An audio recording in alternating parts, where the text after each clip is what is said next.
Is Amazon still undervalued? We've got a lot of information to run through in today's episode. We're going to take a look at Jeff Bezos, who's looking to sell some portion of his shares. We're going to take a look at how well Amazon performed during the Black Friday sales, beating their expectations. We're going to run through their earnings. We're going to look at some very important financial metrics for this company. We're going to see whether the institutions are still buying or selling this company, and we'll compare them to some companies in the same industry. And as always, we'll take a quick look based on their new earnings at the health of the company, their total cash versus their total debt. We want to take a look at how well their top line is progressing over the next few years, as well as the last 5 years, and that bottom line net income. And we'll look at the historical performance of this company and run them through our stock valuation model, getting to our intrinsic value and acceptable buy price, given that investor margin of safety. Now, the company is up 71% year to date, an absolutely phenomenal point for any investor, so they will be loving that. We can see right there towards the 52-week high. And for those investors who have been holding over the last 10 years, not only would you be up 656%, but you would not be at the all-time high now that we did see in 2021 at around $185, which it did hit around 2 times in that year. So lots of positives. Let's take a look though to see whether or not this is an undervalued company, and we can start off with the news that Amazon founder Jeff Bezos is looking to sell £800 million worth of his shares. Now, when we take a look at the article, we can see he's expected to sell more of his stake in the business after he has already offloaded around $200 million worth of shares in the middle of November. Now, he could also potentially sell around 8 to 10 million more shares, and this would be valued at around $800 million. Now, the reason why we have seen this, or why this has come to fruition, is due to the filings. His transactions were marked as contributions to non-profit organizations, but right now we're not sure who will be receiving these donations, given they are actually for not-for-profit. Now, for those wondering how many shares he holds, he currently does hold around 988 million shares, and this is around a 10% stake in the company. Now, in terms of how well Amazon have done in terms of the holiday season, in terms of Cyber Monday, looking at Thanksgiving as well as the Black Friday, well, what we can see here, it was their biggest ever holiday shopping for consumers. And when we take a look at the numbers to see exactly how much, we can see they spent a record $12.4 billion on Cyber Monday. This was up 9.6% from last year, with initial expectations of $12 billion. And on top of that, we see that Cyber Monday reached $38 billion, again surpassing the projected $37.2 billion. So a lot of sales happening on Amazon, and with each sale, more money going into Amazon and the company. So lots of positive news for the holders. Now, we can take a quick look to see what the institutions are doing, and we see around 58% institutional ownership. Remember, the founder, Jeff Bezos, holds currently around 10%. 48 million worth of sales of the company over the last 12 months, but nearly double that in terms of purchases by these institutions over the same time period. And when we look over the last 2 quarters, we can see more buying than selling, although in Q1 a different story, and if we go back into Q4, more buying than selling. So overall, institutions are still buying more shares of Amazon than they are selling by quite a considerable amount. But as always, we never really copy what institutions do, and we should look to do our own due diligence. Now, in terms of how Amazon have performed in terms of the earnings report, well, their latest Q3 report, they had a very, very strong plus surprise on the earnings per share, expecting 59 cents, coming in at 0.94, so absolutely smashing that, as well as a beat on the top line. And if we go down to the Q2, we also see a double beat, as well as Q1, another double beat as well. So very positive, and you have to go to Q4 of 2022 to see the last time they actually missed, and that was on the earnings per share, although they did beat on the top line. So very strong performance for Amazon in Q3. And when we do a quick analysis of Q3 23 versus Q3 22, we see that they beat on the top line revenue, they beat on the bottom line net income, they also beat on earnings per share, profit margin and operating by quite some margin. So this is a very, very strong company. They are doing incredibly well. But we should also look to see what the bearish scenarios are as well, and not just look at all the positive information. So let's jump into the analysis of how they've performed year to date versus some of their competitors. We have Alibaba, we have Meli, we have JD, and some other ones in a similar industry. And we see Amazon, in fact, the second best performing, or third in the industry. We can see it's very close with PDD, but we do see Meli up nearly 100%. So the industry as a whole has performed fairly well, with the majority showing some very strong gains. And when we extend that to the last 5 years, for Amazon, we do see they are up around 66%, around the third best performing, with PDD up a strong 506% and Meli up 347%. So overall, a fairly decent return. Do bear in mind though, we're not looking at past performance as an indicator for the future.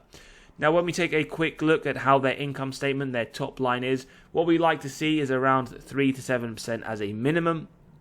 233 billion reported on the top line in 2018, 514 reported in 2022. So more than double their top line over the last 5 years. Very, very strong. On top of that, what we also see is that year-on-year increase. Again, very, very nice to see from any company, but very positive to see from a growth company like Amazon. And we can see their trailing 12 months with their annual report expected to be released over the next few months, showing signs of another strong increase, nearly 10% to that top line.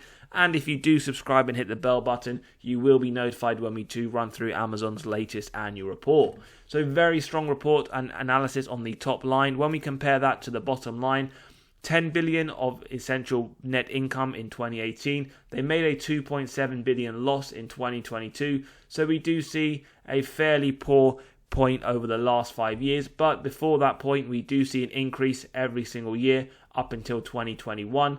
And we see the trailing 12 months showing signs of a positive 20 billion net income.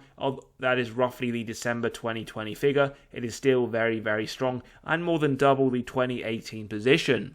Now, we have run through this loss in essentially other episode of Amazon, but it does come down to a portion of the fact they sold some of their investment in Rivian at a loss. So that is some reason that goes towards. But if you want to understand that in more detail, do check our previous video on Amazon. Now, in terms of their balance sheet, a quick health check. How strong is this company financially? Well, total cash versus total debt, they held around 41 billion worth of cash and short-term investments in 2018. Latest quarterly report around 64 billion. So around 50% more cash they are holding today than they did 5 years ago. Now, when we compare that to essentially their total debt numerically and directionally, what we see, this has gone up astronomically from 34.5 billion in 2018 to 166 billion from their latest report. So something just to bear in mind, they do hold a very, very large portion of debt in comparison to their total cash. Now, what we can do is take a look at the valuation model, but before we do that, let's jump quickly into some of their important financial metrics.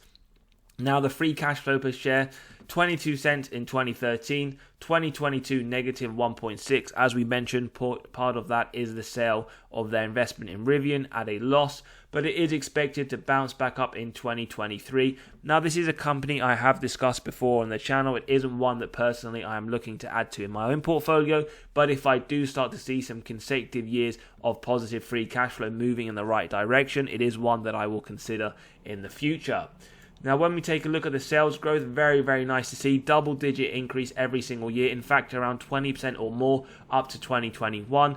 It has come down in 2022, and we do see the trailing 12 months showing that they expect 23 to be roughly around 10%. So it is a bit of a worry. Are we starting to see a slowdown in Amazon, or will it bounce back up to the 20+% sales growth we have come to love with this company over the last 10 years? Numerically though, what a story. 74.5 billion on the top line in 2013, 514 in 2022, with 2023 expected to be even higher at 554. So it is moving in the right direction, but it would be nice to see some very consistent increases to their bottom line year over year. Shares outstanding, just something to note, they do issue shares, so your position is diluted as a shareholder, moving from 9.3 billion in 2013 to 10.2 in 2022. Now, ROIC, as always, we look for 10% or more, gives us faith in management and their ability to effectively manage the capital. Now, we do see it is very mixed. Again, it is one that I would like to see personally for my own portfolio to be a lot more consistent at 10% or more. It has been around that 9 to 10% in 2019 to 2021, but did come down in 2022. And we can see the trailing 12 months showing it should be around 8% for 2023. But again, I would like to see 10% minimum consistent for a few years.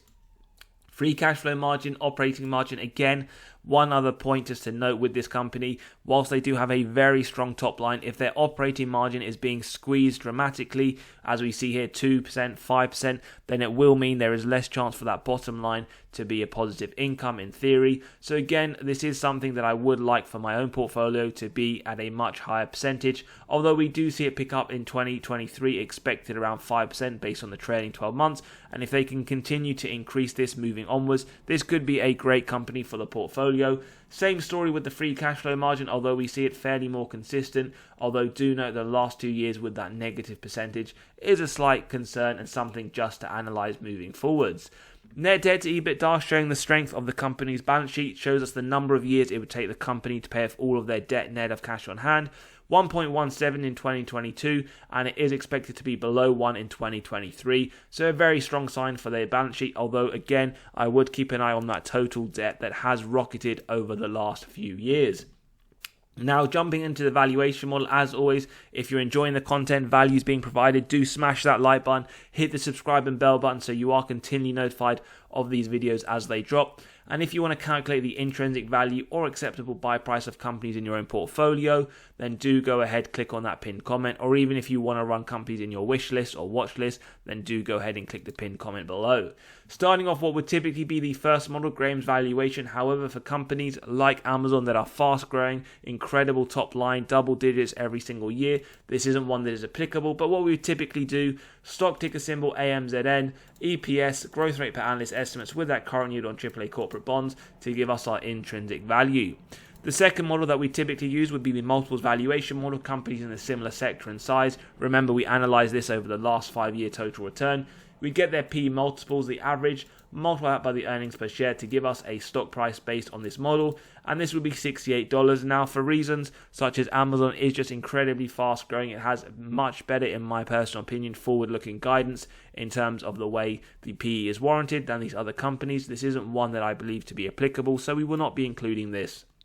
The third model would be the dividend discount model. Again, very obvious. It isn't one that Amazon are paying dividends right now, so this one is not applicable. Let me know if you do think that Amazon should start paying dividends soon, or if you think they should ramp up share buybacks. Now, the first model that we are using, and essentially the only model, it is the DCF model, the discounted cash flow model, in fact my favorite model, and we have the free cash flows year on year. Incredible growth rate of 43% on average over the last 10 years. Forward-looking, analysts estimating around 22%, slightly lower than 2022. With our discount rate, we get the present value of future free cash flows and terminal value. Add together with the cash, subtract total debt, get to the equity value, divide by shares outstanding to give a DCF price of $177. Now, when we take a look at that, that is higher than the current trading price, higher than the 52-week high, but slightly lower than the all-time highs we saw of around $185. So some nice undervaluation in the current market. Now, typically, the intrinsic value would be the average of the models that we use. However, for today's episode and for Amazon, it is just equating to the DCF valuation of $176.57. As always, though, if you are enjoying the content, value is being provided, do go ahead and smash that like button, hit the subscribe and bell button so you are continually notified of these videos as they drop. Now, the margin of safety that we'd use would be 10% if we believe it has a wide moat, strong financial metrics, good forward-looking data. You could justify that for Amazon, and it would mean it's a buy up to 159. At 15%, it would be a buy up to 150. And at 20%, it would be a buy up to 141. So right now, you are getting around a 15 to 20% margin of safety.